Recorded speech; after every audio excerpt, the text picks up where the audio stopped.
بہت ساری خواتین کی شکایتیں آتی ہیں، میاں یورپ چلا گیا، بیگم کو یہی چھوڑا ہوا ہے، 2 سال تک وہ سسرال میں خدمت کر رہی ہے نوکرانی بن کے، اور یہ تھوڑے تھوڑے پیسے اس کو بھیج رہے ہیں، کبھی کبھار ایک آدھ فون کر لیا. یہ نہیں ہونا چاہیے. اگر آپ کو اللہ نے گنجائش دی ہے، یورپ گئے ہو، امریکہ گئے ہو، سعودی گئے ہو، بیگم کو اپنے بولو بھائی ساتھ رکھو، یہ عورت کا حق ہے.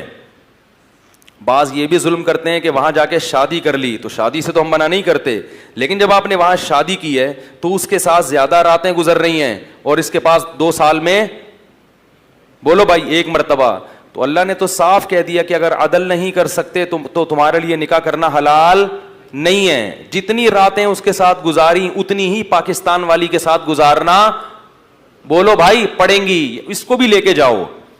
کرتے کیا ہے، اپنے گاؤں دیہات سے ایک پرانی سی نا یہاں شادی کر لی، وہ ابا کی خدمت کے لیے گھر میں رکھ لی. وہاں جا کے ان کو گوریاں نظر آتی ہیں، خوبصورت خوبصورت لڑکیاں نظر آتی ہیں، تو یہ والی کیا لگتی ہے، پرانی. اب وہ کہتے ہیں کہ یار یہاں مزے اڑانے ہیں، تو بعض تو دوستیاں لگاتے ہیں لڑکیوں سے اور بعض نکاح کرتے ہیں. نکاح کر کے اس کو نہیں بتایا، اب اس کے پاس 2 سال میں 1 مہینہ اور اس کے پاس روزانہ. تو یہ بھی ظلم زیادتی ہے. عزت دار آدمی کیا کرتا ہے کہ جہاں سفر میں جائے گا لمبے عرصے کے لیے، وہاں اپنی بیگم کو بولو بھائی. کیوں؟ قرآن میں اللہ تعالیٰ نے باپ کو باپ کہا، ماں کو ماں کہا، بیوی کو صاحب کہا ہے. صاحبہ، صاحبہ کسے کہتے ہیں؟ یہ اردو والا صاحبہ نہیں، صاحب کیا حال ہے یہ والا نہیں. صاحب عربی میں کہتے ہیں ساتھی، جو آپ کے 24 گھنٹے. وصاحبتہ واخیہ، قرآن میں آتا ہے نا قیامت کے دن انسان اپنے باپ سے بھی دور بھاگے گا، تو اس کے لیے باپ کا لفظ استعمال کیا. اپنی ماں سے بھی دور بھاگے گا، کا لفظ استعمال کیا.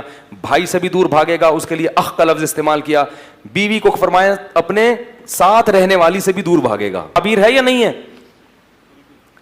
بھائی؟ قرآن میں آتا ہے کہ قیامت کے دن انسان اپنے باپ سے بھی دور بھاگے گا. تو ابا کو کیا کہا؟ ابا، حالانکہ انسان ابا کے ساتھ بھی رہتا ہے لیکن ان کو ساتھی نہیں کہا. ماں سے بھی دور بھاگے گا اور بھائی سے بھی دور بھاگے گا، اس خاندان سے بھی دور بھاگے گا جس خاندان نے اس کو ٹھکانہ دیا، اس کو بھی اللہ نے ساتھی نہیں کہا. لیکن جہاں بیوی کا تذکرہ آیا تو اللہ نے کہا وصاحبتہ، اس کے ساتھ رہنے والی جو تھی ہمیشہ، اس سے بھی کیا کرے گا قیامت کے دن؟ دور بھاگے گا. اس سے پتہ چلتا ہے کہ بیوی صاحبہ ہوتی ہے، یعنی آپ کے ساتھ بولو بھائی رہنے والی. یہ اللہ کا قانون ہے کہ جب آپ کا نکاح ہو گیا تو اب بیگم آپ کے ساتھ چپک گئی ہے. ٹھیک ہے، اب جہاں بھی دنیا میں جاؤ گے بیگم ساتھ جائے گی. ہاں تھوڑے دن کے لیے سفر ہوتا ہے، وہ ایک الگ بات ہے. 2 سال 3 سال جا کے رہتے ہیں اور بیگم کو یہی رکھتے ہیں. یہ عورت پہ ظلم ہے. تو یہ ظلم شریعت میں پسندیدہ نہیں ہے. تو اس لیے امریکہ جا کے، اور یہ شریف ہونے کی علامت بھی نہیں ہے. شریف آدمی کا تو ویسے بھی بیوی کے بغیر گزارا نہیں ہوتا بھائی. امریکہ 2 سال کیسے رہو گے تم یار؟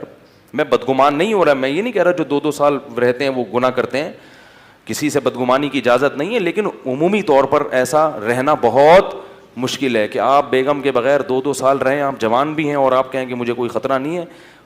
ہیں ایسے لوگ لیکن شارٹ چل رہے ہیں مارکیٹ میں.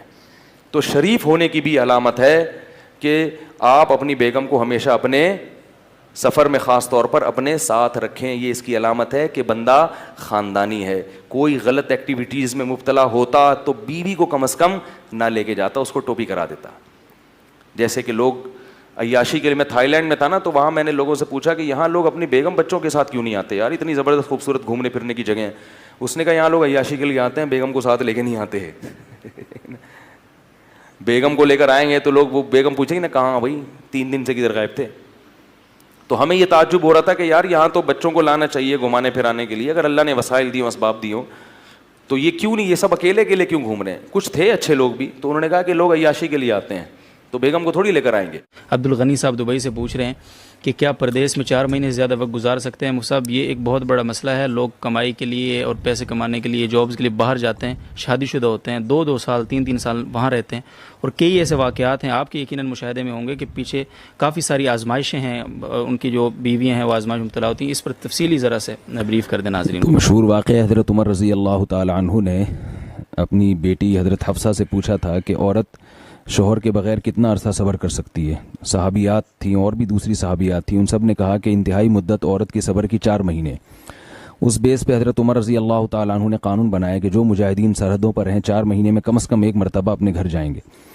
یہ وہ دور تھا جس وقت بے حیائی کا وہ طوفان نہیں تھا جو ہمارے معاشرے میں انٹرنیٹ پر بیہودہ چیزیں اور جو کچھ معاشرے میں آج کل بے حیائی ہو رہی ہے, واٹس ایپ فیس بک کے ذریعے جو مرد اور عورت کے آپس میں رابطے ہو رہے ہیں, یہ وہ چیزیں نہیں تھیں. تو اتنا پاکیزہ دور تھا, خلفائے راشدین کی حکومت تھی. تو اس پاکیزہ دور میں بھی یہ کہا جا رہا ہے کہ عورت 4 مہینے سے زیادہ شوہر کی جدائی برداشت نہیں کر سکتی اور اس کو گناہ میں پڑنے کا خطرہ ہوتا ہے. تو آج کے دور میں یہ کیسے کہا جائے گا کہ سال 2 سال کے لیے اپنی بیوی سے دور رہا جائے, جوان بیوی سے, اور جو ہے وہ اس پر شیطان جو ہے نا بالکل دسترس حاصل نہیں کرے گا. تو جائز تو ہے, سال کے آپ 10 سال بھی رہ سکتے ہیں بیوی کی اجازت سے, لیکن یہ چیز مشاہدے کے بھی خلاف ہے, جو آج کل لوگوں کے مشاہدوں سے جو چیز سامنے آ رہی ہے, اور تقویٰ کے بھی خلاف ہے. تو فساد سے بچنے کے لیے ضروری ہے کہ کم سے کم 4 مہینے میں ایک